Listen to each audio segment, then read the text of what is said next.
Hi, this is Christopher Bruza. Welcome back. Today we're here with a Sig Sauer 5.16 Patrol, and this is a rifle I bought to tide me over while I waited for my H&K MR 5.16. When I was getting into suppressors and equipping all of my ARs with suppressors, the general consensus on the internet is needs to be a piston gun, or should be a piston gun. We'll talk about that later. But I bought this as a piston gun to kill the time while waiting for another rifle.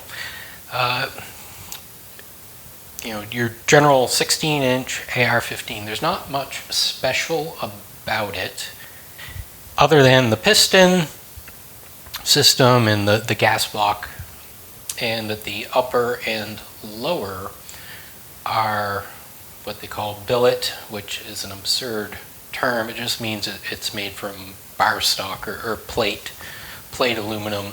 It's machined rather than forged. Now, the forging process, I don't know why the gun community views a billet receiver as superior to forged. It's going to have a lower hardness. The billet is going to be work hardened. What they do is they take a mold of the inside and pound the outside with hammers to form it into that shape. And you're work hardening the aluminum. Aluminum doesn't work hard that much, but you are adding a strength to it. And then they machine the outside and critical features. So I don't understand that, but it is what it is. I'm not going to go out of my way to pay more for a billet receiver if I'm building an AR, but I'm not going to reject it, because as you'll see, this has a much better magazine release system. A lot of them have ambi-bolt catches and things like that. They're much better set up for left-handed shooters, which I am with an AR-15. So I'm actually going to be parting ways with this rifle, so I wanted to show it while I still had it here. The Sig 5.16 is offered in black and tan. Obviously, this is a tan one. I've made a few modifications. It's a decent rifle. I don't know if it's worth the price. It's debatable. You have a lot of Sig Sauer fans out there, probably for good reason. I have a few of their pistols, which I really like. P220, I've got some of the 9mm Legion series. Those are great pistols. I also have a bunch of Sig Sauer suppressors, which work fine. I have no complaints about them. Not going to run their optics, but that's a topic for another day. So this is a 5.16 Patrol. The butt stock it came with was a B5 imitation of the LMT SOP mod. If you've watched some of my other AR videos, I love the SOP mod. It's a great stock. I put it on anything I can if I have it and it's available, but they're pricey. And supposedly the B5 is a good quality stock. I personally don't like it. It feels like a lower quality imitation to me. So this has a Viltor buttstock, which is my second choice for an AR buttstock. Don't recall exactly what model this one is. I'll put it up here, but this is the one I generally go for. I don't know if it's an E-mod or I-mod, something like that. Good buttstock. It's got storage here, but it's got the same protrusion that you see on the LMT SOP mod. It's got a recoil pad, and over here you've got a battery compartment, which is hard to open. Kind of like sized for a 9-volt battery right here. And one of the important things I look for is the swing swivel studs do have steel inserts, so you're not going into plastic. And decent buttstock. I felt strong enough about it to buy it and replace the other one it came with. You've got a 4-position buffer tube. ARs, or M4s, I guess, come with 3, 4, 5, and I guess 6-position. 3, I can't quite get it where I want it. The 4th, I'm the second one out. For me, personally, just my shooting stance and the way I hold the rifle. So 3, I don't know. I mean, I'm not going to change it if I have a 3-position, unless there's a magnified optic. But 4 position is great, and anything beyond that, I'm not going to complain about. It's staked. The castle nut here is staked beautifully. It's probably the best staking job I've seen.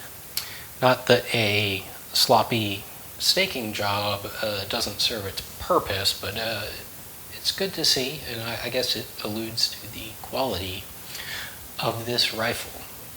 Now, your end plate here does not have a swivel stud, which I kind of like this position. Daniel Defense comes with them, and I used to change that end plate out, but now I attach my sling up here on the opposite side. I'm actually left-handed, so I'd attach it over here to run over the buttstock. It seems to drape on my body better. So yeah, nothing special there. Coming up to the grip, I changed that out. The one they had a space between your second and third fingers, like a little duckbill type thing that stuck out.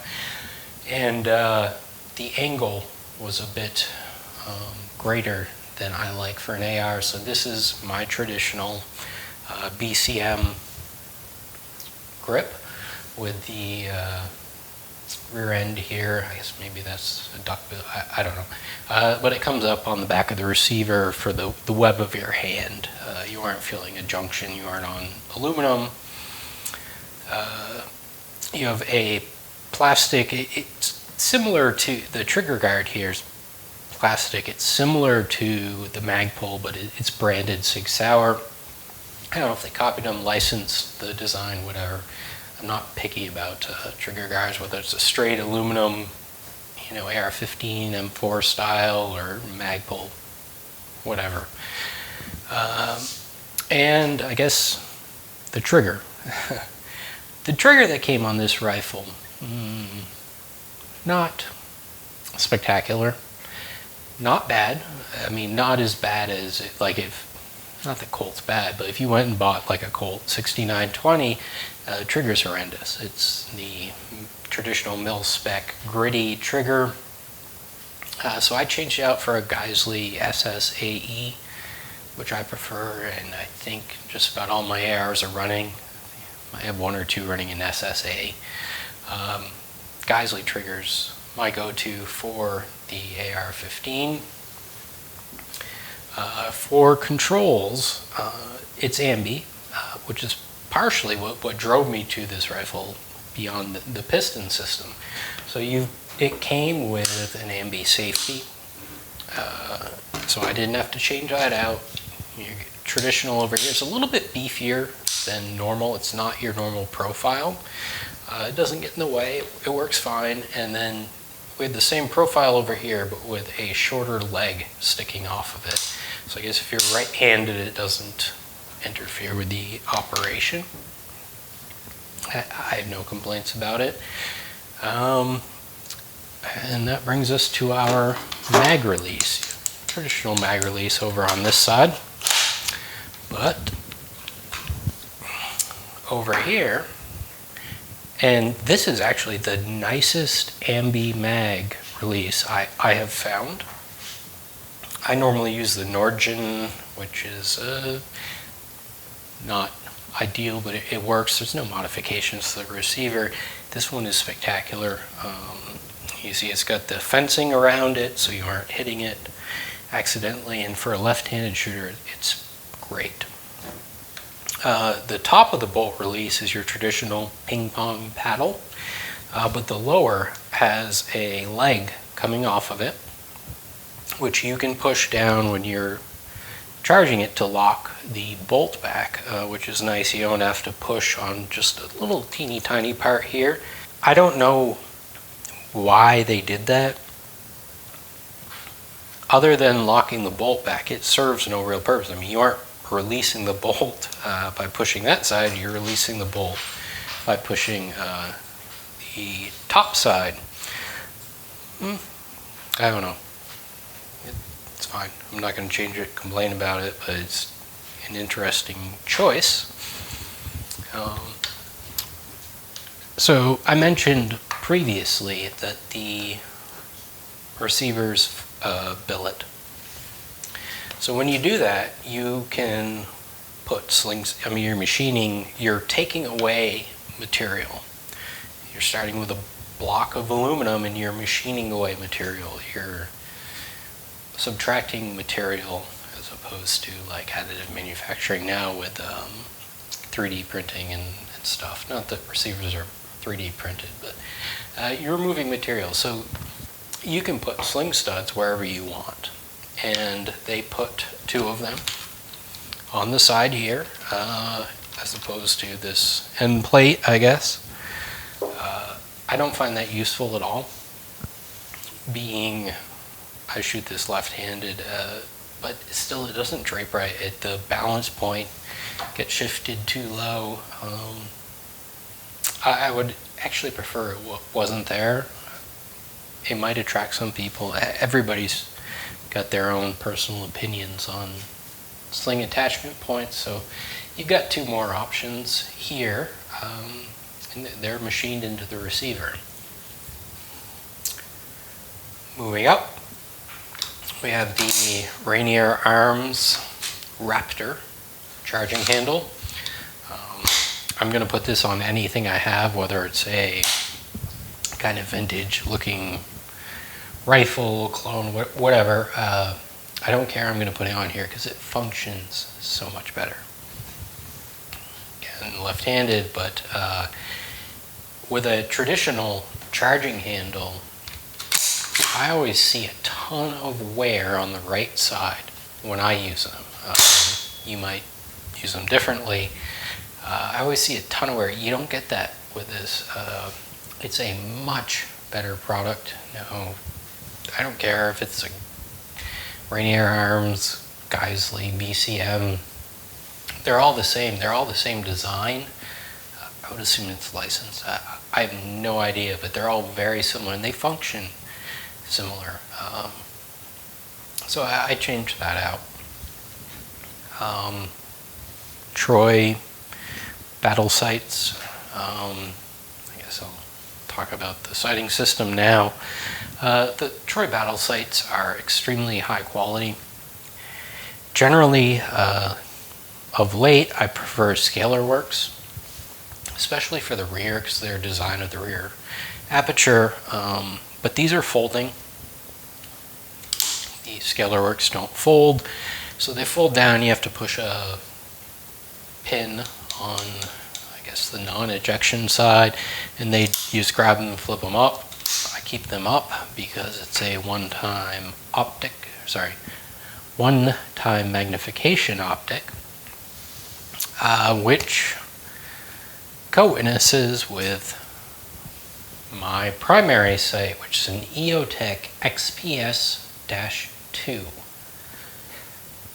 Now, I said XPS-2, not EXPS-2. So this is a true co-witness-ish. These are AR height open sights. One of the issues I did not like with the HK is, beside the weight, this is a much lighter rifle than the HK was the upper rail was taller to accommodate the piston system. So you would put HK height sights on there, which were slightly lower. I think they're, I don't remember specifically, I think these are about 1.5 inches high above the bore. Those are like 1.316 or something like that. They're slightly lower to accommodate the higher rail. And in doing so, if you put the EXPS on there, it's not going to co-witness well. And this sight I actually had on the H&K for a while, and it migrated its way over here. So generally I like a 1/3 co-witness, which means when you look through the open sights, I mean, no matter what your co-witness is, you're going to align with the dot. If everything is zeroed, the dot in your optic, but it means it's in the lower 1/3 of the window. So if you have open sights, open and in place, they are below your aiming point. So your cheek well needs to be a little bit higher, and it feels a little more natural to me. But these ones, if you look through here, the aiming dot is roughly in the center of the window. That's what a lot of people call an absolute co-witness. I haven't changed it or put a riser on it. They make risers for them. I don't see the point. This is, I mean, it's just like you have the same cheek well as shooting open sights, so whatever. So the EXPS2 and the -2 part means it has 2 dots. So you have your 65 MOA circle with a dot in the center, then you have another dot below it, and I should research this before doing the video, but I believe it's a 300-yard dot. So you put the center dot at 100 yards, and the lower dot is your 300-yard aiming point, and it might be 200 or 400. More likely 400 as opposed to 200, but it's 300 or 400, I would guess. It's a rough aiming point, and it works. I did take this sight and go out to 600 yards, aiming at the head, no issues hitting like an IPSC target at 600 yards, which is remarkable, I would say, for a one-time optic or a no magnification optic. Great sight. This is the only EOTech I own. It's, a lot of people love EOTech. I go more for aim point, but I bought this, I wanted to try it. Great optic. I would not shy away from it, and especially because they work very well with magnifiers behind them. And actually, I have an astigmatism, and I'm sure a lot of shooters have astigmatisms. The EOTech is perfectly clear to me. Well, it's not a clear sighting or aiming system. It's a bunch of little dots made up. But if I look through my aim point without my proper contacts in, and my left eye is better than my right, it looks like an upside down comma because of that astigmatism. You don't get that with an aim point. It's similar to a, I guess this is a holographic sight, but Vortex markets a etched reticle one-time optic, and one of the things they sell it on is that if you have an astigmatism, it doesn't affect the quality of your view, I guess. It doesn't appear as an upside down comma, so I probably should run more of these, but the battery life is not the same as the aim points. It's a much bigger system. It's big and blocky. It doesn't look nice. Like if you look at an Aimpoint T2 on another rifle, it's sleek, it's pretty, and you have a lot more mounting options. A ton of people make mounts for them, so I don't know. I mean, it's a good sighting system. When I part ways with this rifle, I might actually try this on an air rifle. Maybe. We'll talk about that in an air rifle video, which is getting a ton of views. I did it as a joke because somebody made a silly comment, and I bought an air rifle to effectively make a joke, but I don't know. People seem to be interested in air rifles. So that covers the optic. Has my endorsement, not that that means a damn thing. The upper receiver does not have any fancy billet features like these swing swivels and ambi. Actually, I'm not 100% sure it's billet. It could be forged, but it doesn't look that way to me. Examining the machining marks and things like that. So I'm going to say it's billet. Correct me if I'm wrong. The top rail is not machined into the upper, which I find odd. Even with the forged uppers, they are. Either way, I don't really care. Traditional dust cover, traditional brass deflector, nothing special about the upper, except the T-marks on the upper where it calls out the slot. So you have T2, T4, T6, T8. I guess that's if you're taking off accessories and putting them back on. You can always put them in the same spot. Traditionally, the receiver is black, hard anodized, and then laser engraved to remove the anodizing. And these are actually machined milled marks with a very tiny milling cutter. They're relieved into the rail. It's kind of, I mean, I don't see any benefit to the shooter, but it shows that they took the extra manufacturing time, because this is not quick with a teeny tiny cutter. I mean, this adds a lot of cost to it, and the fore-end rail is the same. So I found that interesting, being that I work in manufacturing and deal daily with the cost of engraving stuff. The same with the marks on the side. They are engraved by a mill. They are not roll marks. You've got grips, 4 end mill cuts in the front, I guess, if you're going to shoot the rifle incorrectly and hold it by the mag well.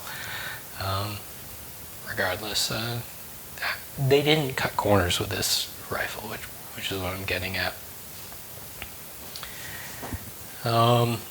Bringing us to the fore end. Obviously, the receiver and fore end, the rail matches up beautifully. Generally, you don't want to bridge the two, and I still wouldn't, no matter how they match up. But I mean, they match up well. This quad rail fore end, I guess, similar to, I assume they're emulating Daniel Defense. I mean, they invent the quad rail fore end, but it's 2 pieces. You have got screws here holding the 2 pieces together. So the top comes off, bottom comes off, and you've got your fore and aft sling studs machined into it, which are good. I actually use the forward one.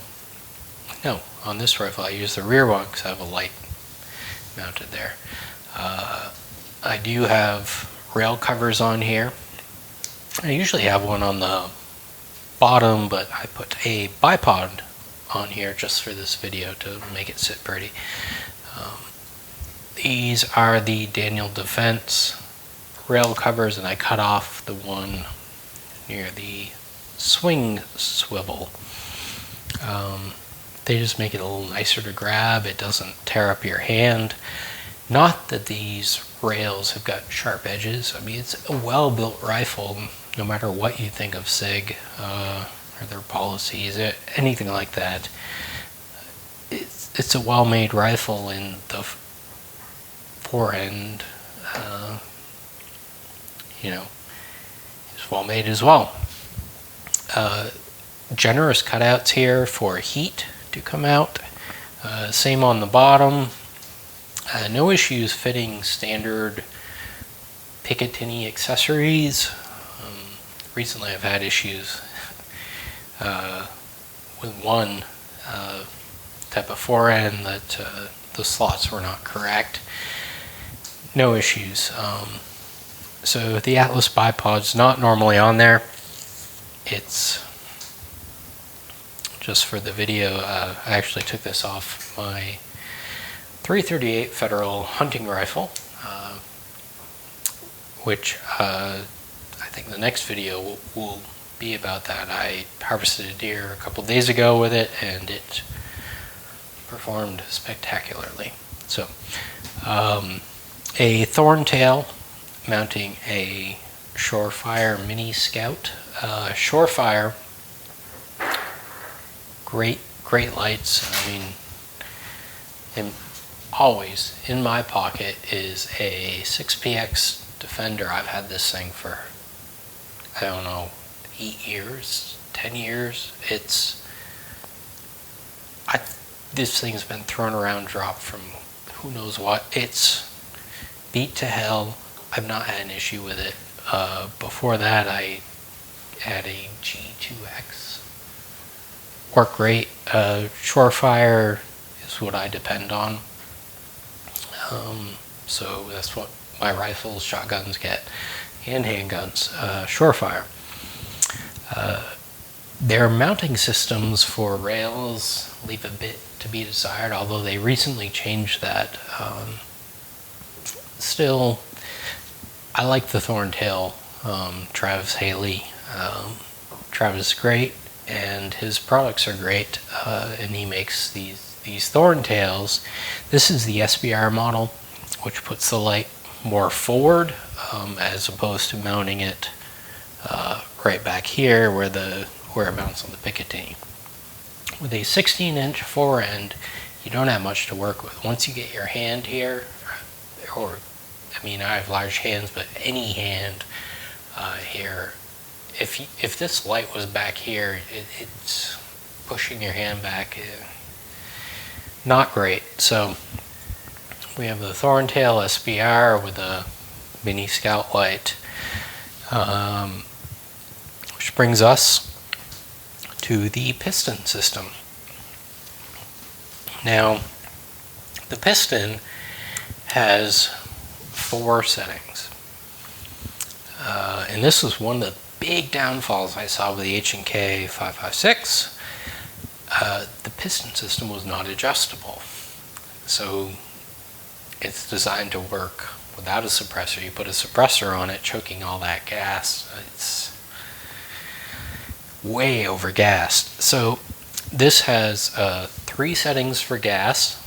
All you do is you push in a little detent here and turn the actual piston rod. So you've got a small little drill tip, makes a small circle, and that is for your suppressor setting.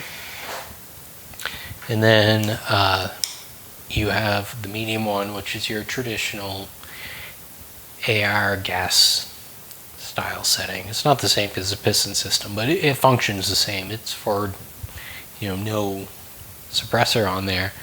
You have an over gas setting, which I don't know, I guess if you're running light ammo. And then you have an X. There we go. An X, which shuts off the gas system. So there'd be no reason to do it that I can think of, but it shuts off the gas system, so you fire the rifle, bullet goes out the barrel, and the action doesn't cycle. Chamber a new round. You have to manually cycle it. Don't know the purpose of that, but it's easy to do and incorporate. So, and then you put it in the detent and you turn it, and you can pull out your piston. So this is the piston, and up here are the gas ports. So you can see they're clearly different diameters. And then you have a weight here, which adds mass to the reciprocating mass, and a piston spring, I guess. Your piston here is relieved, as well as this collar, and that is to clear the round portion of the bolt. And then you've got a slight gas ring here. So it's a very clean, well-designed system, and as much as I hate to say it, I think this is a better designed rifle than the HK. HK's got a huge following, primarily because of the military units that use it, I'm guessing. I don't know. I mean, they make a good product. I'm not going to complain about it, but they're... So that piston interfaces the bolt carrier, which is the only part that's different about this. I assume, I haven't done it, but the dimensions, you could take a different upper and use, you know, a DI style bolt, or you could change out this gas block and use a DI gas block with a gas tube and everything going back into the receiver, unlike the HK. So this bolt is very similar to any auto bolt carrier. It has a relief here, I don't know why, and relief on the other side, presumably to lighten it. But your gas key, which normally extends to, I don't know, about here, which engages the gas tube, is obviously missing, and this is one piece. Normally the gas key is screwed on and staked, and that's a big point of contention with lower quality ARs. How well is the gas key staked? But this is all machined out of one piece of steel, presumably Carpenter 158. Don't know for sure though. And the piston that you just saw pushes on this. So all of your gas is expelled up here. Your gas is not traveling through a tube and coming back in here into the upper receiver. Not that I've found that being a big issue with suppressors, especially if you're going to use like a superlative arms gas block, like I traditionally do. That still expels gas up there, but it's a clean system. It's a great rifle. I just don't ever shoot it. I have no need. I mean, your barrel profile, I don't know if the barrel's cold hammer forged or chrome lined. Put that up here. I changed out the muzzle device. I don't even remember what it came with, but this is a quick detach for all of my AAC SR5 suppressors. It's a 90 tooth AAC, and this is a flash hider version. Not that it matters if you're shooting with a suppressor, but I mean, it's a decent rifle. I don't know if it's worth, I don't remember what they sell for new, but at the time, it's too much. When you get one used, go for it. It's a good rifle. Or it's something you're going to buy and keep forever. It's a good rifle. You're somewhat limited on changing out forends because of this front gas block. And I think they have an updated version which does not have a rail version, or sorry, have a rail extension up here. As you can see, this gas block kind of mimics the rail. It's a little bit lower.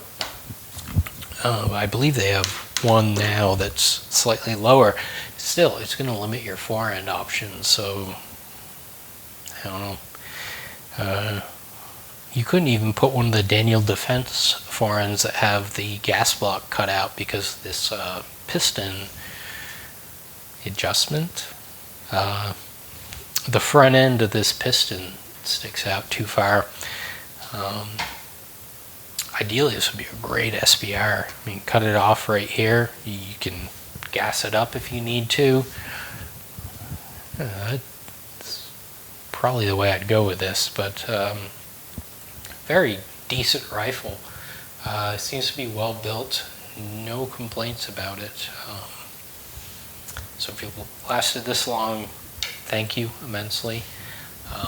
I have not been uploading as much as I want to.